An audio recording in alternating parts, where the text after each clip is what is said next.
ये स्टोरी है दो ब्रदर्स और बड़े भाई की वाइफ की। वो स्टार्ट होती है और हमें बड़ा ब्रदर दिखाया जाता है जिसका नाम होता है होजिन।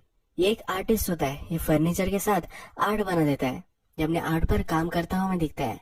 इसके बाद ये बाहर निकलता है और अपने छोटे ब्रदर के पास जाता है जिसका नाम होता है देजिन। देजिन स्पोर्ट्स कार ठीक कर रहा था। ये उसे कहता है कि मुझे लगा था कि आर्मी में जाकर आने के बाद तुम बदल जाओगे, पर अभी भी तुम खिलौनों के साथ ही खेल रहे हो। होजिन को अपना ब्रदर रेस कार्स चलाता है ये अच्छा नहीं लगता। उसे समझा रहा होता है कि बहुत ही डेंजरस है।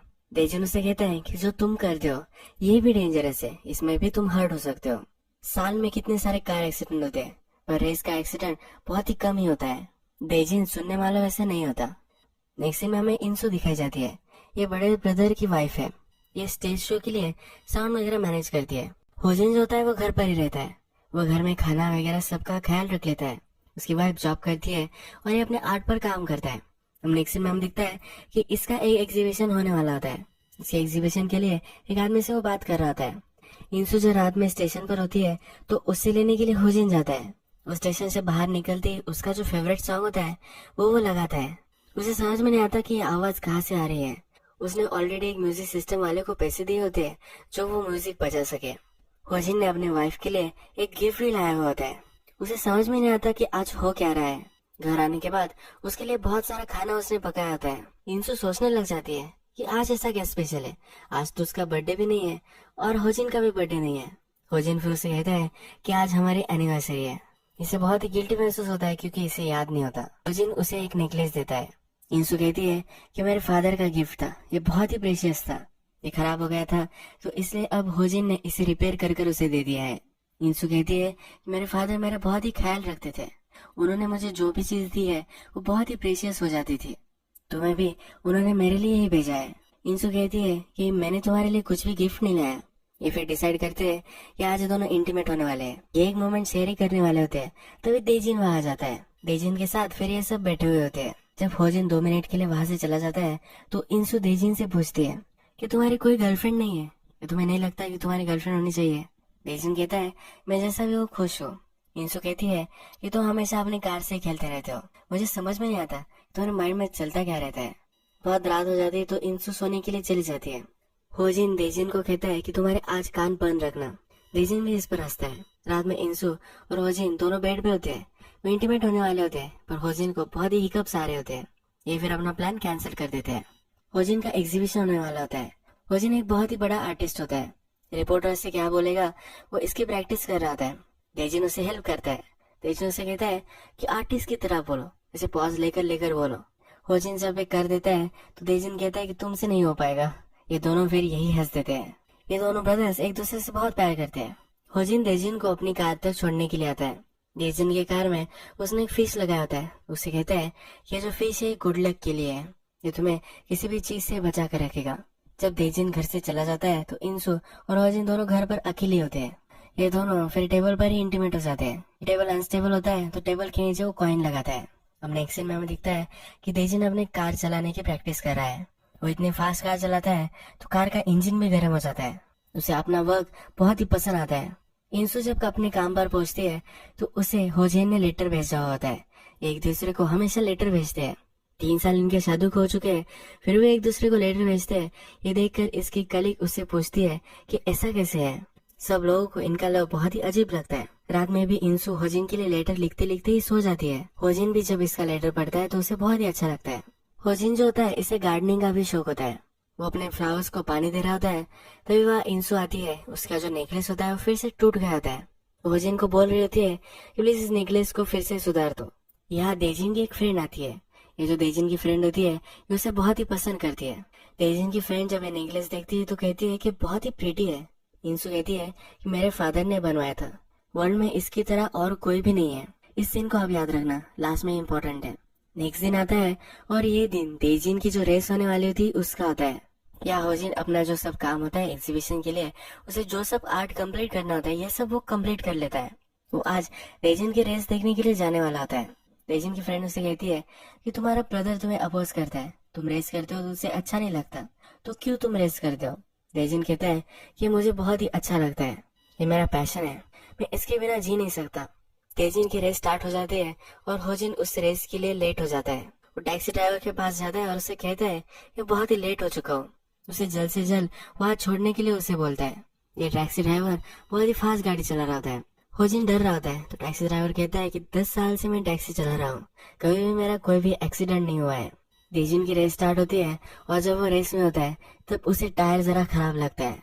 ये वो चेंज करता है, पर इसी वजह से उसका टाइम जो होता है वो थोड़ा सा खराब हो जाता है। वो बहुत ही तेज गाड़ी चला रहा होता है। रेस ट्रैक पर एक एक्सीडेंट हो जाता है। उसे उसकी टीम मैसेज देती है कि वहां से वो सही से चलाए, पर उसे सुनाई नहीं देता। उसके आगे एक गाड़ी आ जाती है और इसका एक्सीडेंट हो जाता है। होजिन भी टैक्सी से जब आ रहा था तो टैक्सी बहुत ही फास्ट चल रही थी। रास्ते पर इस टैक्सी का भी एक्सीडेंट हो जाता है। इन दोनों ब्रदर्स का एक ही टाइम पर एक्सीडेंट हो जाता है। इसके बाद हमें देजिन दिखाया जाता है। ये हॉस्पिटल बेड पर होता है और ये अनकॉन्शियस होता है। तो डॉक्टर्स बात करते हुए हमें देखते हैं। ये कह रहे होते हैं कितना अजीब वर्ल्ड है। दोनों ब्रदर्स का एक ही साथ एक्सीडेंट हो चुका था। जो रेस कार चलाता था वो बच गया है और दूसरा ब्रदर जो आर्टिस्ट था वो कोमा में चला गया है। अब थोड़े दिन गुजर जाते हैं और देजिन अब कॉन्शियस हो चुका है।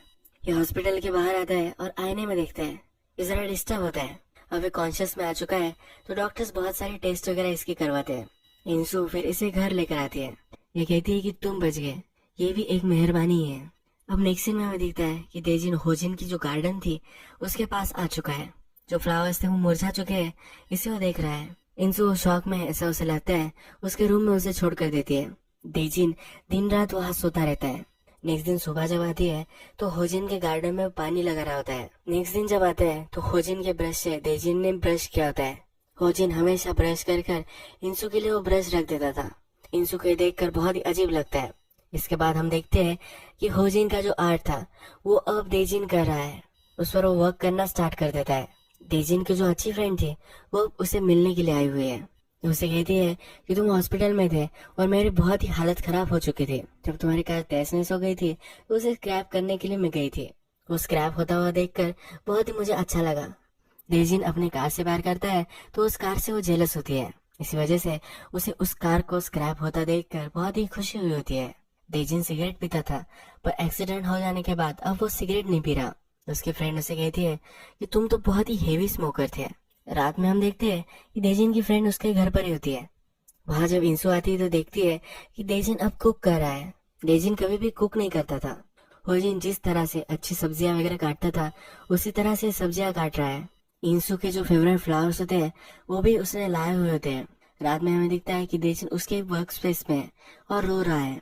अब इंसू को लगता है कि देजिन देजिन है ही नहीं, होजिन की सोल उसमें चली गई है। अब इंसू को लगता है कि उसका हस्बैंड जो कोमा में है वो वहाँ नहीं है, देजिन में वो घुस चुका है। अब ये सब हो क्या रहा है, इसका सेंस बनाने के लिए देजिन को डॉक्टर के पास लेकर आते हैं। डॉक्टर्स देजिन के सब सिम्टम्स वगैरह पूछते हैं। इंसू को बताते हैं कि उसे अपने ब्रदर जाने के बाद सदमा लग चुका है। वो डिप्रेशन में है और इसी वजह से यह सब हो सकता है। डॉक्टर से बोलता है कि देजिन का जो सबकॉन्शियस है इसे लगता है कि वो होजिन ही है। डॉक्टर इंसू को सलाह देता है अगर सही तरीके से तुम्हें इन्फॉर्मेशन निकालनी है तो तुम देजिन को हिप्नोटाइज करो। उसके सबकॉन्शियस में क्या है ये तुम्हें पता चलेगा। रात में जब वे घर आते हैं तो देजिन फर्नीचर पे काम करने लग जाता है। वो करते करते ही उसे चोट आ जाती है। यहाँ पर देजिन की फ्रेंड भी होती है। वो उससे कहती है कि अपने आप को तुम संभालो, तुम होजिन नहीं हो, तुम देजिन ही हो, ये तुम समझ लो। ये मानने के लिए तैयार नहीं होता। इंसू से सबको समझाती है कि साइकोलॉजिकल है। देजिन की फ्रेंड बोलती है कि इससे मुझे बहुत ही तकलीफ हो रही है। रात में इंसू देजिन के पास आती है। होजिन को उसने जो नेकलेस दिया था ये देजिन उसे वापस करता है। उसने वो फिक्स कर कर उसके लिए लाया हुआ होता है। नेक्स्ट सीन में हमें दिखता है कि हिप्नोटाइज करने के लिए इंसू ने देजिन को लाया हुआ है। इनका जब सेशन चल रहा होता है तो देजिन को एक्सीडेंट किस तरह से हुआ था ये पूछा जाता है। ये पूछने पर भी होजिन का जिस तरह से एक्सीडेंट हुआ था उसी तरह से डिस्क्राइब करता है। अब इंसू भी डाउट करने लग जाती है। जब देजिन आर्ट बना रहा होता है तो उसे वो देख रही होती है। वो अब सोच रही होती है कि क्या ये सचमुच में पॉसिबल है। रात में जब ये सोई हुई होती है तो देजिन वहां आता है, उसका डोर खटखटाता है। उसे कहता है कि डोर ओपन करो, मैं कुछ करने नहीं वाला। देजिन कहता है मैं बहुत ही सॉरी हूँ पर मैं मेरे ब्रदर के रूम में नहीं रह सकता। वो होजिन है, इस तरह से वो बात कर रहा होता है। मैं अगर वहां सोया तो मैं कभी भी नहीं जागूंगा, ऐसा मुझे लगता है। ये फिर इंसू के रूम में ही सो जाता है। इंसू वहां से जा रही होती है तो उसे कहती है कि प्लीज यही सो जाओ, मैं बहुत ही डरा हुआ हूँ। उसे कहती है कि तेजिन के साथ रहना ये मेरे लिए बहुत ही डिफिकल्ट है। मैं हमेशा उसमें होजिन ही ढूंढती रहती हूँ और कभी कभी मुझे वो दिख भी जाता है। मैं बहुत ही कंफ्यूज हूँ। तेजिन की फ्रेंड कहती है कि तुम उसे मुझ पर छोड़ दो, मैं जरा उसके साथ टाइम स्पेंड करती हूँ, इसके बाद वो फिर से पहले जैसा हो जाएगा। ये फिर तेजिन के पास आती है, उसे कहती है कि तुम मेरे साथ मेरे फादर के फार्म में काम कर सकते हो। तुमने मुझे कहा था कि तुम जब वॉर में थे तुम्हें बहुत ही अच्छा लगता था, अगर तुम फार्म में काम करोगे तुम्हें फिर से अच्छा लगेगा। तेजिन कहता है कि मैं क्यों कहीं जाऊंगा, ये तो मेरा ही घर है। तेजिन की फ्रेंड कहती है कि इंसु ऐसा चाहती है कि तुम चले जाओ, कि तुम इंसु के लिए ये सब करो। होजिन को कोमा में रहकर 1 साल हो चुका है, ये उसके लिए बहुत ही डिफिकल्ट है। तेजिन को अब तक मालूम ही नहीं होता कि होजिन कोमा में है, उसे लगता है कि वो मर ही चुका है। ये फिर उसे देखने के लिए जाता है। उसके बाद रात में हमें दिखता है कि तेजिन घर पर है। वो जब अपनी शक्ल कांच में देख रहा था तो डिस्टर्ब हो गया, कांच को उसने तोड़ दिया है। इंसु उसके पास आती है, उसे कहती है कि गौर से इस चेहरे को देखो, तुम होजिन नहीं हो सकते। तेजिन कहता है कि अगर तुम्हें लगता है कि तुम मेरे बिना सही से रह सकती हो तो मैं यहाँ से चला जाऊंगा, मैं तेजिन की तरह ही जीऊंगा। ये फिर अपने फ्रेंड के साथ उसके फार्म में आता हुआ हमें दिखता है। इंसु होजिन जो कोमा में है उसे मिलने के लिए आती है। वो उससे कहती है कि तुम तो कभी भी लेजी नहीं थे, इतने वक्त तक तुम अब क्यों सो रहे हो। मैं इस साल में बहुत ही बदल चुकी हूँ, मैं लोगों से बहुत ही ज्यादा एंग्री हो जाती हूँ, मैं हंसती भी नहीं हूँ। तुम अगर मुझे देखोगे तो तुम सरप्राइज हो जाओगे। तुम्हारी आवाज भी अब मुझे याद नहीं आ रही। मैं बहुत ही ट्राई करती हूँ रिमेम्बर करना, पर मैं कभी रिमेम्बर नहीं कर पाती। जब तेजिन फार्म पर काम कर रहा होता है तो तेजिन की फ्रेंड उसे अनाव करती रहती है, उसके साथ बैठकर बात कर रही होती है। तो तेजिन उसे कहता है कि अगर तुम्हें लगता है कि मैं सही से यहाँ काम कर पाऊँ तो प्लीज मुझसे बात मत करो। उसकी फ्रेंड उसे बोलती है कि तुम अगर मुझसे प्यार करो या ना करो, पर हमेशा मैं तुमसे प्यार करती रहूंगी, मैं हमेशा तुम्हारे लिए वेट करती रहूंगी। अब नेक्स्ट सीन में हमें दिखता है कि इंसु जब स्टेशन से आ रही थी तब जिस तरह से होजिन उसे लेने के लिए आया था उसी तरह से तेजिन भी उसे लेने के लिए आता है। तेजिन कहता है कि मैं सॉरी हूँ, पर मुझे वापस आना ही था, मैं तुम्हारे बिना रह नहीं सकता था। इंसु इसके बाद कहती है कि इस्किमोस जो लोग होते हैं उनमें से कोई अगर मर जाता है तो 5 दिन उसके बारे में बात करते हैं, इसके बाद उस आदमी के बारे में कभी बात नहीं करते। ये वो बैड लक समझते हैं। हमें भी होजिन के बारे में ऐसा ही करना चाहिए। वो फिर होजिन की यादें बोलना स्टार्ट कर देती है। वो कहती है कि 1 साल बहुत ही बारिश पड़ी थी, होजिन के घर पर हम जब गए थे तो उसमें बहुत सारा पानी भर चुका था, हम दोनों ने मिलकर वो सब पानी निकाला था। जब तुम आर्मी में चले गए थे, जब तुम घर से दूर चले गए थे, तुम्हारे ट्यूशन फीस के लिए होजिन एक फैक्ट्री में काम करता था। मैं एक दिन उसे देखने के लिए गई थी और उसे देखकर मुझे बहुत ही दुख हुआ था। अब तेजिन कहता है कि मुझे याद है जब तुम मुझे देखने के लिए आई थी, तुमने पीली ड्रेस पहनी थी। जब तुम वहां से जा रही थी तब मैंने तुम्हें वहां देखा था। मैंने तुम्हें रोका नहीं क्योंकि तुम्हें अगर मैंने पहचान लिया होता तो तुम बहुत ही अपसेट हो जाती। क्राइसिस के वक्त तुमने मुझे हेल्प किया था, मैं तुम्हें कैसे छोड़कर चला जा सकता था। हम दोनों जो है ये एक ही पर्सन है, क्या तुम इसे देख नहीं पा रही हो। मुझे उस एक्सीडेंट में मर जाना चाहिए था और कभी वापस नहीं आना चाहिए था, पर मैं कर नहीं पाया। मुझे तुम्हारे लिए वापस तो आना ही था। मैं जितना तुमसे प्यार करता हूँ उतना कोई भी तुमसे प्यार नहीं कर सकता, इसी वजह से मैं वापस आ चुका हूँ। टेबल के नीचे इन दोनों ने कॉइन रखे थे, ये वो निकालता है और उसे देता है। ये कहता है कि ये जो कॉइन है ये हम दोनों ने आज तक एक दूसरे से कितना प्यार किया है, इसका ये सिंबल है। ये दोनों फिर एक दूसरे को हक कर लेते हैं। रात में एक दूसरे के साथ इंटीमेट हो चुके हैं हमें दिखता है। इंसु अब इसे एक्सेप्ट कर लेती है। ये पार्क में जाते हैं, शॉपिंग करते हैं, एक नॉर्मल सी लाइफस्टाइल जीते हैं। तेजिन अपने आर्ट पर काम करता है और उसका भी एग्जीबिशन अब होने वाला होता है। नेक्स्ट सीन में हमें इंसु तेजिन की फ्रेंड से बात कर रही है दिखता है। उसे समझा रही होती है कि तेजिन ही होजिन है। तेजिन की फ्रेंड कहती है कि वो वैसे भी जैसे पहले था वो वैसा नहीं रहा है, अब तेजिन जहाँ है वहाँ में नहीं रह सकते। वो कंट्री छोड़कर बाहर स्टडी करने के लिए जाने वाली होती है। लास्ट बार तेजिन से मिलने के लिए वो आती है। तेजिन उससे पूछता है कि क्यों तुम बाहर जा रहे हो, क्या मेरी वजह से जा रही हो। उसे पूछता है कि कब तुम वापस आओगी। ये कहती है कि मेरा वेट करने के लिए तेजिन यहाँ नहीं है, तो मैं क्यों वापस आऊंगी। वो बोलती है कि क्या मैं तुम्हें तेजिन समझकर कुछ बोल सकती हूँ। वो फिर उसे रॉटन बास्टर्ड कहती है। उसके बाद उसे विश करती है कि उसकी लाइफ बहुत ही अच्छी जाए। उससे वो एक हक मांगती है। वो बोलती है कि तुम कैसे भी मुझे हक दे सकते हो, तेजिन या होजिन मुझे कुछ भी फर्क नहीं पड़ता। तेजिन फिर उसे एक वार्म हक देता है। ये कहती कि तुम तेजिन नहीं हो, तेजिन कभी भी इस तरह से मुझे हक नहीं करता था। इसके बाद तेजिन को एक कॉल आ जाता है, इसका एग्जीबिशन होने वाला है तो इसी का एक कॉल होता है। अब नेक्स्ट में हमें दिखता है कि इंसु को डॉक्टर ने बुलवाया है। डॉक्टर उसे कहते हैं कि तुम्हारा जो हस्बैंड है ये नॉन रिस्पॉन्सिव है, वो ब्रेंडेड हो चुका है, वो अंदर से मर रहा है, तो इसी वजह से उसका लाइफ सपोर्ट उन्हें निकाल लेना चाहिए, उसे वो सजेस्ट करते हैं। इंसू और देजिन फिर डिसाइड करते हैं कि होजिन का लाइफ सपोर्ट उन्हें निकाल देना चाहिए। अब थोड़ा टाइम गुजर चुका है, हमें दिखता है कि इंसू देजिन के बच्चे से प्रेग्नेंट है। देजिन का एक आर्ट एग्जीबिशन चल रहा था। ये दोनों अब बहुत ही एक दूसरे के साथ खुश है। इंसू जब घर पर होती है तो उसे एक पार्सल आता है। ये पार्सल जो होता है देजिन के लिए होता है, पर ये पार्सल वो ओपन कर लेती है। इस पार्सल में उसके पास जो नेकलेस है, इसी तरीके से एक नेकलेस होता है। ये जो पार्सल है ये देजिन के फ्रेंड ने भेजा है। इसमें एक लेटर होता है, इसमें लिखा होता है कि तुम्हें ओरिजिनल कभी ना कभी तो चाहिए होगा, इसीलिए मैं रिटर्न कर रही हूँ। मैं कभी भी तुम्हारा जो है सिक लव है ये समझ नहीं पाऊंगी। मैं होप करती हूँ कि कभी ना कभी मैं तुम्हें भूल जाऊंगी। अब देजिन के फ्रेंड को होजिन के पास जो नेकलेस था वो कैसे मिला है यह हमें दिखता है। जब इंसू ने होजिन को नेकलेस दिया था तो यह नेकलेस उसने एक बॉटल में छिपा कर दिया था। जब देजिन की फ्रेंड लास्ट बार उसे मिलने के लिए आई तो नेकलेस उसे मिल गया था।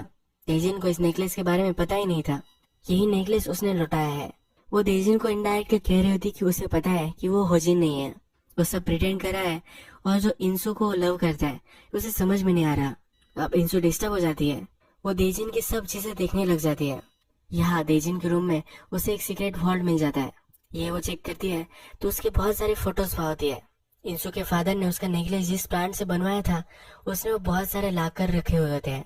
इसके पास वो है तो वह कभी भी ये नेकलेस बनवा सकता है। ये बहुत ही रेयर होता है, पर फिर भी इसने वो इकट्ठा करके रखे होते हैं। अब हमें देजिन की कहानी समझ में आती है।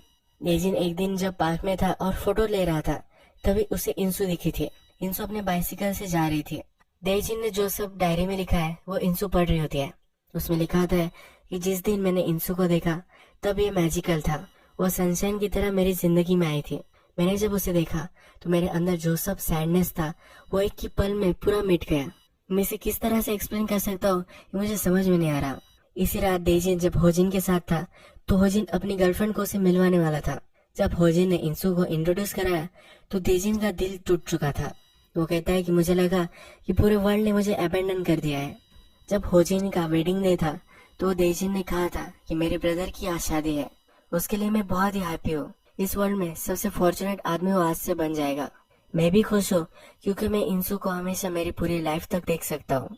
होजिन मुझे सब कुछ बताता है। उसे लव लेटर्स लिखना नहीं आता तो उसके लव लेटर्स में ही लिखता हूँ। ये एक्सप्लेन करता है कि उसे क्यों इंसू के बारे में सब कुछ पता था। होजिन देजिन को सब कुछ बताता था, इसी वजह से देजिन को सब कुछ पता था। देजिन ने लिखा होता है कि मैं लकी हूँ, मैं उन दोनों के साथ ही रहता हूँ, पर अभी तक मैं पागल नहीं हुआ हूँ। जब इंसू ये सब पढ़ती है तो बहुत ही डिस्टर्ब हो जाती है। वही वो रोने लग जाती है।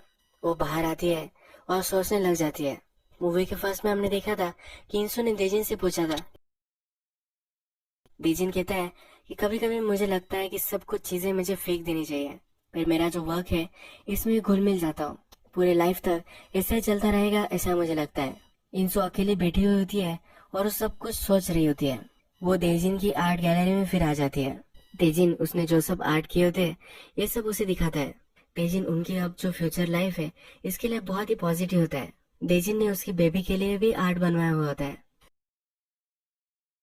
देजिन अपने ब्रदर की अस्थियां बहा देता है। वो अपने ब्रदर से बात कर रहा था। ये कहता है तुमने अपने आप को सैक्रिफाइस कर दिया, यानी कि मैं जी सकूं। क्या तुम्हें पता है कि इंसू से मैंने पहले प्यार किया था। मैंने उससे इतना प्यार किया था कि मैं तुम दोनों की लाइफ से चला जाना चाहता था। इंसू को कभी ये मालूम नहीं था। वो हमेशा तुम्हारे बारे में सोचती रहती थी। मेरे ब्रदर, तुम अब इस वर्ल्ड में नहीं हो, पर मरा हुआ असल में मैं ही हूँ। मुझे अब तुम्हारे जैसे रहना पड़ता है। मैं अब तुम बन चुका हूँ। मैं जो सब चीजें करता था वो मैं कर नहीं पाऊंगा। मैं हमेशा के लिए अब तुम बन जाऊंगा और इंसू मुझे ही प्यार करेगी। इंसू मेरे पास तो होगी पर वो हमेशा तुम्हारी याद करती रहेगी। वो अपने ब्रदर को कहता है कि कभी भी मुझे माफ ना करना। यह कहकर रोने लग जाता है।